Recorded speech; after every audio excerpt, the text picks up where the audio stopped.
Very good morning to all of you.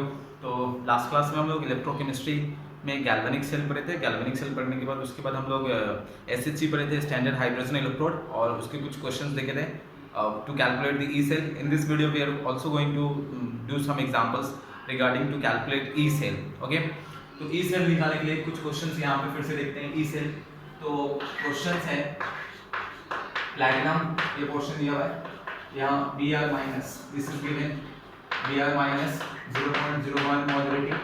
Okay, hyphen. This is Br2 liquid, and it is at 1 bar. 1 bar pressure given. 1 bar. Double hyphen. This is H plus 0.1 0.1 molarity इसको कर लेना hyphen.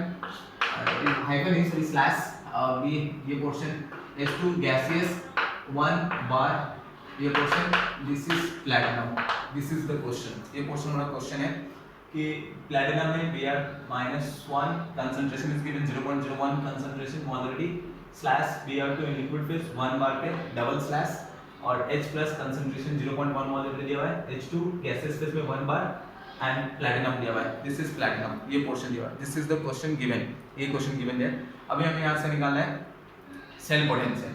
तो पहले ये हमें पता है, this is salt base के पहले ये पोर्शन जो होना चाहिए, दिस इज AOL ये, और ये पोर्शन जो है ये हमारा CRR cathode reduction right hand side. We know that ये प्लैटिनम का यहाँ पे यूज क्या है, ये प्लैटिनम इज नथिंग, क्वेश्चन में कुछ यूज नहीं है। Platinum is just to show that this electrode, this hydrogen electrode has been made using platinum wire. ये प्लैटिनम वायर को यूज करके हाइड्रोजन इलेक्ट्रोड बनाया गया। Same in the same case ये ब्रोमीन जो जानते हैं, it is in liquid phase. तो लिक्विड फेज का तो हमारा इलेक्ट्रोड बनाने के लिए जो हेल्प किया गया है, that it has been used with the platinum wire. Platinum wire के हेल्प से इसको बनाया गया है। तो वो उसके क्वेश्चंस में कुछ काम नहीं आने वाले, जस्ट इट वाज इंडिकेशन। यहाँ पे प्लैटिनम की both the electrodes, bromine electrode and this hydrogen electrode, both the electrodes are made using platinum wire. अब यहाँ -1 से दिस इज 0, तो इंक्रीज हो रहा है। दिस पोर्शन इज ऑक्सीडेशन, ये पोर्शन ऑक्सीडेशन है। यहाँ +1 से 0, ये 0, this portion is reduction. Okay, तो एक ऑक्सीडेशन एक रिडक्शन। ओके, सही है। अब आते हैं at anode, reaction at anode पे क्या रिएक्शन होगा, एंड रिएक्शन एट कैथोड पे क्या रिएक्शन होगा, एनोड पे रिएक्शन, कैथोड पे रिएक्शन। तो रिएक्शन एट कैथोड, तो Br-1 से it is given Br2 + 1 electron.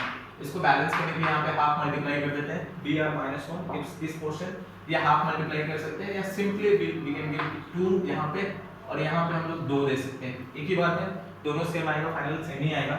वहां देखते हैं H + 1 इलेक्ट्रॉन गिव्स H2, ये पोर्शन है। यहाँ पे 2 दे देते हैं, यहाँ पे हम 2 देते हैं, और दोनों इक्वेशन को अब ऐड कर देंगे। तो ऐड बोथ इक्वेशंस, दोनों इक्वेशन को ऐड कर देंगे, तो ये क्वेश्चन आ जाएगा 2Br-1 गिव्स Br2 + 2 इलेक्ट्रॉन, यहाँ से 2H + 2 इलेक्ट्रॉन गिव्स H2। ये अब यहाँ पे ये इलेक्ट्रॉन कैंसिल हो गया, यहाँ पे 2Br-1 + 2H gives Br2 + H2, ये क्वेश्चन आ गया। ओके, Q का वैल्यू कितना है, what is the value of Q? तो Q = concentration of bromine by concentration of product by concentration of reactant. तो ये यहाँ Br2 का कंसंट्रेशन इनटू H2 का कंसंट्रेशन डिवाइडेड बाय Br-1 के पावर में 2 हो जाएगा, क्योंकि कोएफिशिएंट 2 है, और ये H प्लस पावर में 1, इसको कोएफिशिएंट 2 हो जाएगा। लेकिन ये इसका ये हमारा इसका 1 हो जाएगा कंसंट्रेशन, इसका 1 कंसंट्रेशन, क्योंकि ये bromine liquid at 1 bar concentration 1 होता है, hydrogen gas at 1 bar concentration 1 होता है। अब यहाँ से हम Br और ये H का वैल्यू पुट कर देंगे। Br का वैल्यू आ रहा है 0.01 का होल के पावर 2 है, और H प्लस का वैल्यू हो गया 0.1 का होल का वैल्यू 2 हो गया, होल कंसंट्रेशन। तो ये Q = नीचे में ये हो जाएगा, अगर हम देखें नीचे में 0.01, तो ये 2 हो गया, तो यहाँ पे आ जाएगा ये 0.0001 हो जाएगा, और ये 0.001, तो ये 3 और 1 2 3 4 7, ठीक है।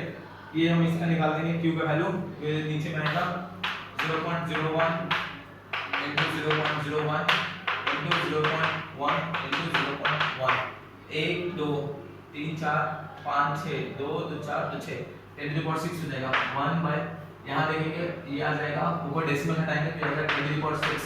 q का वैल्यू निकालना है ना, इट विल कम 10⁶। q का वैल्यू जब कैलकुलेट करोगे इट विल कम 10⁶।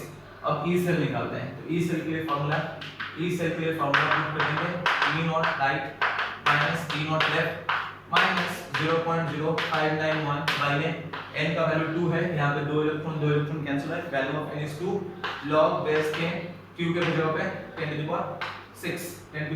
उसको पुट करके अब यहाँ से निकाल देना है सबको।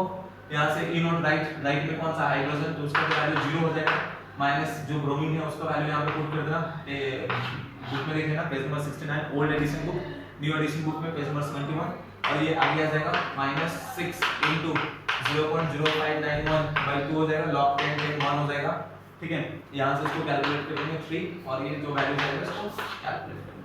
तो this is your cell potential, ये जो पोर्शन है ये तुम्हारा सेल पोटेंशियल होगा, इसको कैलकुलेट करना। This was the first question. एक क्वेश्चन और देखते हैं। अभी देखो नेक्स्ट क्वेश्चन।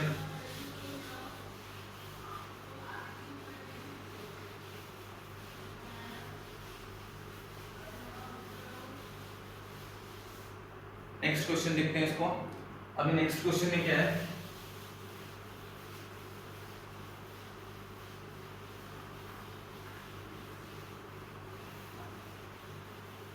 ओके अब निकालना है E cell. We have to again calculate E cell, but इस पर रिएक्शन दिया हुआ है, रिएक्शन। ठीक है, रिएक्शन दिया हुआ है, एक रिएक्शन दिया होता है Mg ऐसा दिया हुआ है ZnCl2 प्लस Mg, ये इसको डिस्प्लेस कर देगा, मोल रिएक्टिव है, ये हो गया Zn plus MgCl2। This is the reaction, ये एक केमिकल रिएक्शन दिया होता है एंड इस रिएक्शन में we have to calculate the cell potential, cell potential. तो देखो पहले चार्ज देख लेंगे, यहाँ पे इस रिएक्शन में इसमें चार्ज है +2, यहाँ पे 0 है, यहाँ पे 0 है, यहाँ पे +2 हो गया है, यहाँ मैग्नीशियम इसको रिप्लेस कर दिया, डिस्प्लेस कर दिया। तो यहाँ पे अब इक्वेशन आयंस के फॉर्म में लिखते हैं Zn2+, ओके ये मैग्नीशियम हो गया, अच्छा Zn सॉलिड के केस में ये मैग्नीशियम 2+, ओके यहाँ पे दिया रहेगा एग्जाम में कंसंट्रेशन इसका दिया रहेगा 0.1 मोलरिटी, इसका कंसंट्रेशन सपोज कर लो, इसका कंसंट्रेशन 0.01 मोलरिटी सपोज कर लो, तो इसका कंसंट्रेशन 0.01 मोलरिटी है और यहाँ पे कंसंट्रेशन 0.1 मोलरिटी है। ओके ये क्वेश्चन है। अब जरा देखें Mg+2 सॉरी Zn+2, इसका क्या हो रहा है रिडक्शन, +2 से जुड़ा है, दिस इज रिडक्शन, और Mg से ये Mg2+ है, दिस इज ऑक्सीडेशन। तो ये हमारा रिडक्शन मतलब राइट हैंड साइड मतलब कैथोड है, ये हमारा ऑक्सीडेशन मतलब एनोड, लेफ्ट हैंड साइड मतलब एनोड है।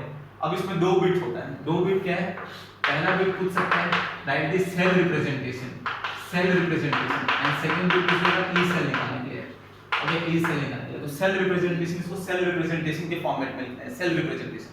अब सेल रिप्रेजेंटेशन कैसे लिखेंगे, तो हम जानते हैं डबल स्लैश, ये पहला double slash is solve with, इससे पहले left hand side anode oxidation left hand side, इसके बाद राइट हैंड साइड। तो सेल रिप्रेजेंटेशन ऐसे लिखते हैं कि हमें ये डबल स्लैश वाले के फॉर्म में लिखना है। तो क्या होगा देखो यहाँ पे लेफ्ट हैंड साइड में क्या होता है एनोड का रिएक्शन, एनोड Mg, ये Mg हो गया, ये सॉलिड स्लैश इसके आयंस के फॉर्मेट में Mg2+। अब यहाँ से आ जाएगा इसका कंसंट्रेशन कितना था 0.01 मोलरिटी, ये portion double slash that is solve this right hand side में cathode reduction right hand side, तो Zn2+ इसके ब्रैकेट में कितना दिया हुआ है concentration 0.1 molarity slash this is Zn।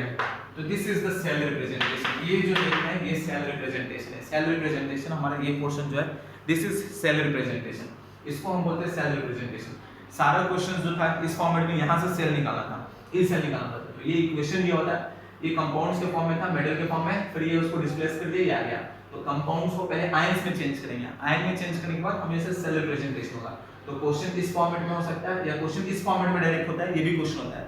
Okay तो दोनों क्वेश्चन को पहले cell representation, if it is asked in the question to calculate the cell representation, to write the cell representation, तो this is the cell representation. और उसके बाद E cell जो तुम लोगों को निकालने के आपके लिए आता है reaction at anode, reaction at cathode, वहां से Q निकाल देंगे, वहां से N का वैल्यू निकाल देंगे, put in the formula of the E cell equals to formula जो होता है उसमें पुट कर देंगे। यहां पे देख रहे हैं दिस इज ऑक्सीडेशन AOL, यहाँ पे देखना है दिस इज रिडक्शन CRR, यहाँ से इसका इक्वेशन निकाल देंगे, इसका इक्वेशन निकाल देंगे, दोनों को ऐड करेंगे, that will be the cell reaction. वहां से n का वैल्यू निकालेंगे, n का वैल्यू यहाँ से डायरेक्ट दिख रहा है, इट विल बी 2। q का वैल्यू निकालेंगे, q का वैल्यू आ जाएगा, q जो आएगा mg2 plus by zm2 plus 0.01 bye 0.1, और यहाँ से ई सेल वैल्यू निकालेंगे। तो calculate all this values, calculate the E cell. E cell निकालो इस इक्वेशन का, write in the comment section, उसको कमेंट सेक्शन में लिखो। और अगर तुम लोग से कुछ क्वेश्चंस हैं, एनी क्वेश्चंस, कोई भी क्वेश्चन है एनसीईआरटी बुक या कोई भी अदर बुक्स का क्वेश्चन है, तो please write in the comment section, I will try to solve in the next videos. Okay, thank you, that's all for today, see you all in the next video, thank you.